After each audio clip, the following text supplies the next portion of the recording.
Ben. He needs not our mistrust, since he delivers our offices and what we have to do to the direction just. Then stand with us, the west yet glimmers with some strikes of day. Now spurs the later traveler apace to gain the timely inn, and near approaches the subject of watch. Hi, I hear horses. See, the rest that are within the note of expectation are already in the court. His horses go about. Almost a mile, but as usually so all men do. From hence to palace, gate, make it their walk. Ahai, alai! This he. Stand to. Let it be rain tonight. Let it come down. Oh, treachery! Fly, good Cleons! Fly, fly, fly! Thou must avenge your slain. Who did strike out the light? Was it not the way? But there's one down. The sun is fled. We have lost best half of our affair.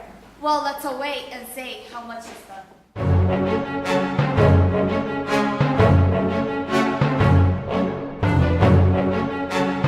To be thus is nothing, but to be safely thus.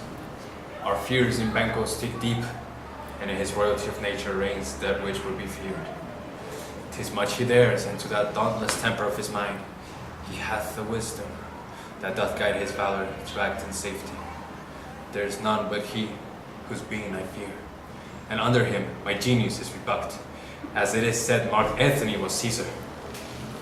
He cheated the sisters when first, but the name of king upon me, and bade them speak to him. Then, prophet-like they hailed him father to a line of kings. Upon my head they placed a fruitless crown, and put a barrier, kept it into my grip. Thence to be wrenched with an unlineal hand, no son of mine is succeeding.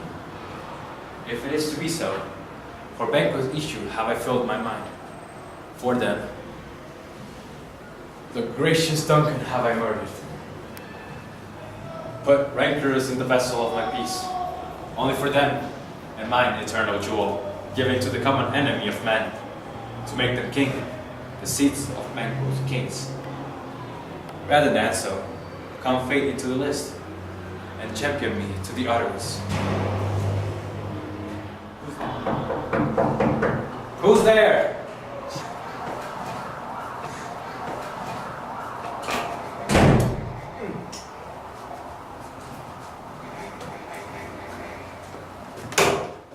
Was it not yesterday we spoke together?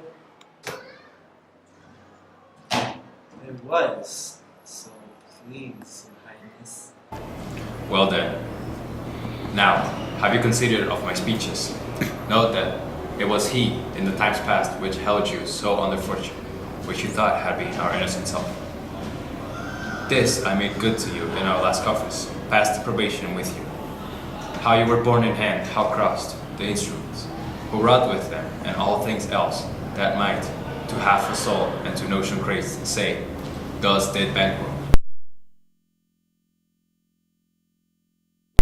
I did so, and went further, which is now our point of second meeting. Do you find your patience so predominant in your nature, that you can let this go? Are you so gospelled to pray for this good man and for his issue, whose heavy hand hath bound you to the grave and beggared yours forever? We are men, my liege. Aye, in the catalogue ye go for men. As hounds and greyhounds, mongrels, spaniels, curs, shots, water rugs, and demi-wolves are clept all by the name of dogs. The valiant file distinguishes the swift, the slow, the subtle, the housekeeper, the hunter, everyone, according to the gift which bounteous nature hath in him closed, whereby he does receive particular addition from the bill that writes them all alike, and so of men. Now, if you have a station in the file, not towards rank of manhood, say it, and I'll put that business in your bosoms, whose execution takes your enemy off, grapples you to the heart and love of us, who were our health but sickly in his life, which in his death were perfect. I am one, my liege, whom the vile blows and buffets of the world have so incensed that I am reckless one. I do despite the world. And I another, so weary with disasters, tugged with fortune, that I would set my life on any chance to mend it or be rid on it. Both of you know Banquo was your enemy. True, my lord. So is he mine, and in such bloody distance that every minute of his being thrust against my nearest of life. And though I could, with barefaced power, sweep him from my sight, and be my will avouch it, yet I must not, for certain friends that are both his and mine, whose loves I may not drop, but wait his fall, whose I myself struck down. And thence it is that I to your assistance do make love, masking the business from the common eye for sundry weighty reasons. Your spirits shine through you. Within this hour at most, I will advise you where to plant yourselves, acquaint you with the perfect spy of the time, the moment on it, for it must be done tonight, and something from the palace, always though that I require a clearness, and with him, to leave no rubs nor butches in the work.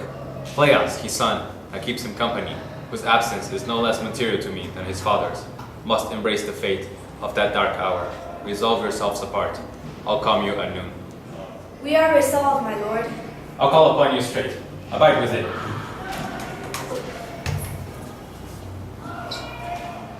It is concluded. Banquo, thy soul's flight. If it find heaven, must find it out tonight.